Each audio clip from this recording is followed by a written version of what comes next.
دیوبند نے کس حد تک کام کیا ہے۔ حکیم الامت مولانا اشرف علی تھانوی کی بات میں کہہ رہا تھا، فرمایا تھانوی نے اس کے لباس کو بدل دیا، ذوق کو بدل دیا۔ مولانا شبیر علی کو بھیجا کہ جاؤ ان سے گفتگو کر کے آؤ، گفتگو ہونے لگی، توجہ رکھنا۔ انہوں نے کہا میں سوچتا ہوں کہ محمد علی جناح نماز نہیں پڑھتے، ان کو نماز پہ قائل کیسے کرو، ذرا دیوبند کا مزاج دیکھنا کیسے حکمت عملی سے بات کرتے ہیں۔ فرمان لگے میرے ذہن میں تھا محمد علی نماز نہیں پڑھتا، ان کو نمازی کیسے بنائے۔ میٹنگ چل رہی تھی، کہتے گفتگو کے دوران میں نے کہا کہ ہمیں محمد علی جناح صاحب سے جناب ایک بات تو بتائیں۔ فرمایا بڑے شوق سے پوچھے، انہوں نے کہا تم یہ بتاؤ یہ جو تمہارا 2-2 4-4 لاکھ کا جلسہ ہوتا ہے اس میں تم نعرے کیوں لگاتے ہو؟ نعرہ تکبیر اللہ اکبر۔ کہتے قائد اعظم محمد علی جناح فرمانے لگے یہ نعرہ اس لیے لگاتے ہیں کہ جب نعرہ تکبیر اللہ اکبر کہتے ہیں تو کافر پہ روب پڑتا ہے۔ مولانا فرمانے لگے بات تو تمہاری ٹھیک ہے، اگر تمہارا نعرے سے مقصود کافر پہ روب ڈالنا ہے تو میں تمہیں اس سے بڑی بات کہتا ہوں کہ جس سے زیادہ روب پڑے گا۔ فرمایا وہ کون سا؟ کہتے ہیں جب جلسہ شروع ہو اور نماز کا وقت ہو جائے تو تم لوگوں سے کہو نماز پڑھو، جب 2 لاکھ اکٹھے نماز پڑھو گے تو روب زیادہ پڑے گا، 2 لاکھ لوگ اکٹھے ہوں گے تو روب زیادہ پڑے گا۔ محمد علی جناح صاحب فرمانے لگے، انہوں نے کہا مولانا بات تو آپ کی ٹھیک ہے لیکن الجھن یہ ہے اگر اس 2 لاکھ کے مجمع میں نے کسی عالم سے کہا تم نماز پڑھو تو میرے مجمع مختلف فرقے آتے ہیں، ایک فرقے پیچھے دوسرا نماز نہیں پڑھے گا تو یہ چند ٹولیاں پڑ جائیں گی بجائے کفر پہ روب پڑھنے کے، یہ تو معاملہ بدل جائے گا۔ محمد علی جناح بہت ذہین آدمی تھا، انہوں نے کہا تو معاملہ تو بدل جائے گا۔ انہوں نے کہا پھر اور اگر میں نماز پڑھاؤں گا تو میں تو امامت کا حل نہیں ہوں، اس لیے میرے لیے نماز پڑھانی اجتماع عام میں مشکل ہے۔ ادھر بھی مولانا شبیر علی تھانوی حکیم الامت تھانوی کے تربیت یافتہ تھے، وہ فرمانے لگے چلو یہ بات انہوں نے فرمایا میں اگر اس پہ زیادہ بحث کروں گا الجھن پڑ جائے گی، میں نے پہلا پتھر پھینک دیا ہے، دوبارہ پھر بات کرنی تھی۔ میں نے پوچھا مجھے ایک بات فرمائے، چلو مجمع کے لیے آپ کو اشکال نظر آتا ہے لیکن آپ خود اگر نماز اکیلے پڑھیں اس میں تو کوئی اعتراض کی بات نہیں ہے نا، پھر تو فرقہ واریت نہیں ہوگی، آپ پہ بھی تو نماز فرض ہے۔ انہوں نے کہا مولانا بالکل آپ ٹھیک فرماتے ہیں، میرا آپ سے وعدہ ہے آئندہ کبھی تو میری نماز چھوٹتی نہیں دیکھو گے،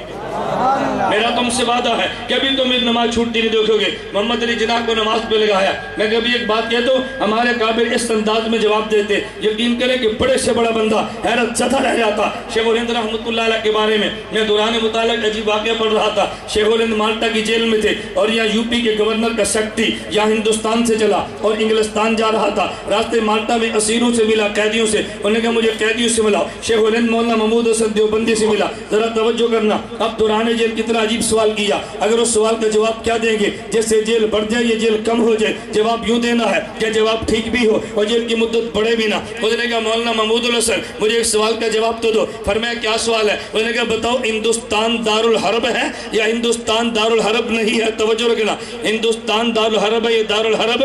اگر کہتے کہ دارالحرب نہیں ہے وہ کہے گا ڈر گیا ہے جیل کی وجہ سے، اگر کہتے ہیں دارالحرب ہے تو انہیں جیل اور بڑھا دینی ہے، یہ جیل میں اگر اب بھی باز نہیں آتے۔ شیخ الہند نے اتنا پیارا جملہ دیا، فرمایا اس مسئلے پہ علماء کی 2 رائے ہیں، بعض کہتے ہیں دارالحرب ہے اور بعض کہتے ہیں دارالحرب نہیں ہے۔ اس نے کہا تم کس کو ترجیح دیتے ہو؟ انہوں نے کہا میں کہتا ہوں دونوں ٹھیک کہتے ہیں، جو کہتے ہیں دارالحرب ہے وہ بھی کہتے ہیں ٹھیک، جو کہتے نہیں کہتے ہیں وہ بھی کہتے ہیں ٹھیک۔ انہوں نے کہا 2 رائے دونوں کیسے ٹھیک ہو سکتی ہیں؟ ایک ٹھیک اور ایک غلط ہوگی۔ فرمایا اصل میں دارالحرب کے معنی 2 ہیں اس لیے 2 رائے بنی ہے۔ دارالحرب کا ایک معنی یہ ہے کہ جس میں کافر اتنا مستحکم ہو کہ جو چاہے حکم نافذ کر سکے، ایک دارالحرب کا معنی یہ ہے، اس اعتبار سے دارالحرب بنتا ہے۔ اور ایک دارالحرب کا معنی یہ ہے، ایک دارالحرب کا معنی کہ جس میں آزادی کے ساتھ آدمی شریعت کے احکام پہ عمل نہ کر سکے، یہاں سے وہ آزادی سے عمل کر سکتا ہے، اس اعتبار سے دارالحرب نہیں بنتا۔ ایک تعریف کو دیکھے تو بنتا ہے، ایک کو دیکھے تو نہیں بنتا، تو وہ بھی رائے ہے یہ بھی رائے ہے، وہ بھی رائے ہے اور یہ بھی رائے ہے۔ وہ وہاں سے واپس منہ اٹھا کے چلا گیا، اس سے جواب نہیں بنا، میں اس کے جواب کیا دوں گا؟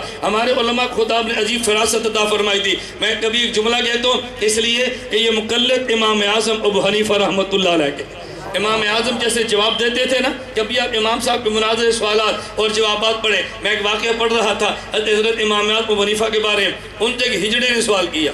کس نے سوال کیا؟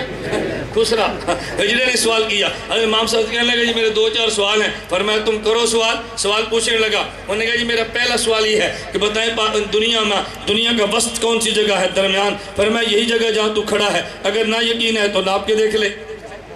اس نے کہا جی مجھے یہ بتاؤ دنیا میں چوپائے زیادہ یا 2 پائے والے زیادہ؟ فرمایا کہ نہیں، فرمانے لگے کہ چوپائے زیادہ، اگر نہ یقین ہے تو گن کے دیکھ لے۔ اب وہ گنتا کیسے؟ اس طرح 3-4 سوال کیے، پھر اس نے تنگ آ کر ایک سوال کیا۔ انہوں نے کہا یہ بتائیں کہ دنیا میں مرد زیادہ یا عورتیں زیادہ؟ مرد زیادہ یا عورتیں؟ فرمایا کہ تو بتا تو کون ہے تاکہ مجھے پتا چلے کہ تجھے کس گنتی میں رکھنا ہے، پھر پتا چلے مرد زیادہ یا عورتیں زیادہ۔ کہا یہ تو مجھے بھی نہیں پتا۔ فرمایا پھر مجھے بھی نہیں پتا، جب تک تیری جنس کا تعین نہیں ہوگا تو میں کیسے بتاؤں گا کون زیادہ ہے؟ تجھے بھی تو کسی گنتی میں لانا ہے۔